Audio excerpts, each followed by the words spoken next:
Okay? It's a system of support that starts from the club all the way up to the district, or all the way down, in case of Toastmasters, to the district. There we go. Yeah. Uh-huh. All the way down. Toastmaster Finish, you have a question? No, I just Uh-huh. want to share. When you're picking out assistants, for example, as an area director, you have 3 clubs. Mhm. Pick one from each club. There are weak clubs and strong clubs. Even though there are strong weak clubs, pick from that club. So you will know exactly what is happening in that club. Mhm. Rather than picking from the strong clubs. Right. And a motivated member will help to rebuild a weak club. Indeed. Thank you for sharing, Toastmaster Finish. Okay. To help you achieve your goals, to help you ensure that your team is clear on what is expected and especially how to work with each other, you will have to make a team agreement. Now, when do you make this team agreement? Who knows? At the very beginning. Okay? And that team agreements handles with the team composition, the values in your team, the team operating principles, potential obstacles. You always have, you can see them, or if you can see them, try to imagine them and deal with them up front. Your meeting protocol and team interaction and behavioral norms. Okay. Your team composition. Who are the members of your team? You have to be very clear. You have a direct team. For instance, in your division council, these would be your area directors and your assistants. But you also have an extended team. Okay?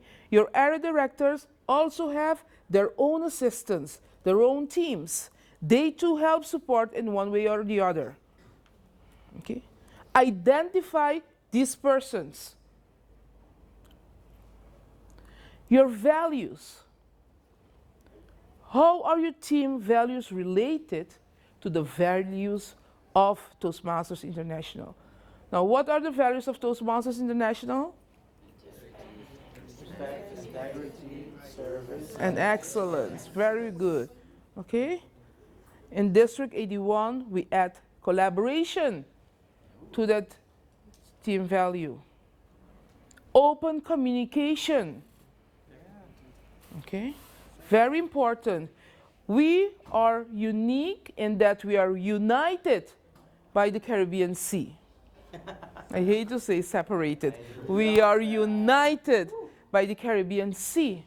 So there will be challenges in communication. We have to decide these upfront, how we're going to deal with it. So we set team operating principles. How are we going to work? We're going to have Zoom meetings every month. We are going to meet with our direct team every week via Skype. We are going to decide upfront, listen, I know everyone is very busy with your work, but when you receive an email, you respond within the next 48 hours that it's received, and you try to follow up within the next 3 days. That is to avoid frustrations of people not getting responses. Okay? So we decide this up front. We expect our reports every first Monday of the month. For example. I'm just giving you examples. Okay? So you know how team operating principles can help your team to set these expectations up front. Potential obstacles. What potential obstacles may we have? Can somebody name a few? Or Fernand? I think for Division A, the territories are separated, Mm-hmm. and it's very You have to meet via Skype or Zoom often. But it's very difficult to hop to the islands. Okay. by plane or- So an obstacle would be meeting in person. Okay, how are we going to deal with that? Or no electricity, no internet. Hurricane. How are we going to deal in case of natural disasters? Okay. If someone has an issue with work that needs to be handled and can't make it to a meeting. Okay, those are potential obstacles that we can foresee and decide how are we going to deal with it up front. Okay? Our meeting protocol, yes? I wanted to add one more. It said that we have so many languages and so much ancestry in the Caribbean. Sometimes you may have an other island, and we might be all West Indians, but they have a totally different culture. The way, the times they meet, times of the year can't get them, and you have to recognize that even if we may have the same ancestry, but each island has its own culture, and you have to be able to respect their culture. Certain words have implications. Sometimes of the day you just can't reach them, so you have to understand the people that are in your division. I have an example that I can share. I remember in my year as Club Grow director, we had a situation where communication to our Haitian Toastmasters were translated by Google Translate. So someone would translate that information in French, suppose that it's correct, and send it. And people, of course, can get offended. Okay? So we decided, okay, we're going to use, or we're going to have official translators in the district, and all correspondence would go through these translators. You are trying to do something that's good for the district. You want to communicate with your members in their native language. You have to respect the process of translation as well. I'm not French speaking. Okay? We. Okay? So thank you for sharing, Jason. Very well.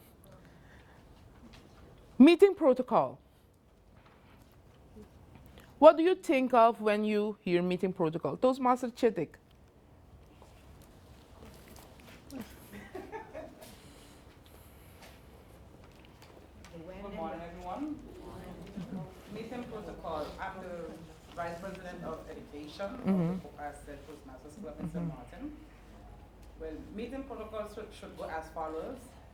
We have to present, start from we have a protocol that we have to follow. We have rules and regulations in Toastmasters, as Toastmasters that we all have to follow. So as my experience as VP, I would say the protocol that I would follow at a club meeting is that you present the district, then we have the club president, and then we have everyone else. Also, concerning the rules now, we have to guide and lead our team according to what is based on the protocol to have an effective club and a successful club. That is my answer. Indeed, indeed. Thank you. In my club, we have protocols even for our WhatsApp group. We do not send messages before 8 o'clock or after 8 p.m. But last night we broke the protocol because one of our members became the DD. So we were sending messages and congratulating, planning parties when we get back to the island. But it's important to respect each other. Okay? So that's a simple example. One might not even think of it, but so members may get upset when at 6 o'clock, as a VPE, I start sending requests for information. Oh, I see some people getting attacked. Yes, Toastmaster Helen first. Yeah, and then Jason. What I did because of my career, Mm-hmm. We formed a chat group Mm-hmm. and I gave them hours. When I'm on call, you have to do it between a certain time Mm-hmm. because I can be 24 hours on the road. Mm-hmm. And once I'm on call, I have a certain time limit. Don't call me before, don't call me after. You have to do it in that time. 'Cause I need to sleep. Mm-hmm. And then seeing also my situation, we are both emergency persons. Right. Uh-huh. I have to put that Mhm. on the situation. So you have to set those guidelines from the beginning. Yes, Toastmaster Jason. That reminds me of, on my area council, I have three members, at least three members who strictly observe Sabbath. So if you see me on a Friday before the sunset, I'm sending messages, I'm saying, hey, the sun is about to set. Can you just answer this before? Mhm, Before you start Sabbath? And you find people appreciate these things. And you Right. respect them. But Right. even if you don't agree with their religious beliefs, that's always keep in mind that persons have those time deadlines and times. Indeed. Indeed. Toastmaster Chitik. Yeah, just to add with what everyone said also, what we can do, what we can do also as to respect, for example, WhatsApp information. Me at our club, what I did at the beginning, I told them we are creating a WhatsApp group only for officers and members. So please don't send, for example, morning greetings. Let's keep it strictly professional. And for example, for birthday, we can send birthday requests.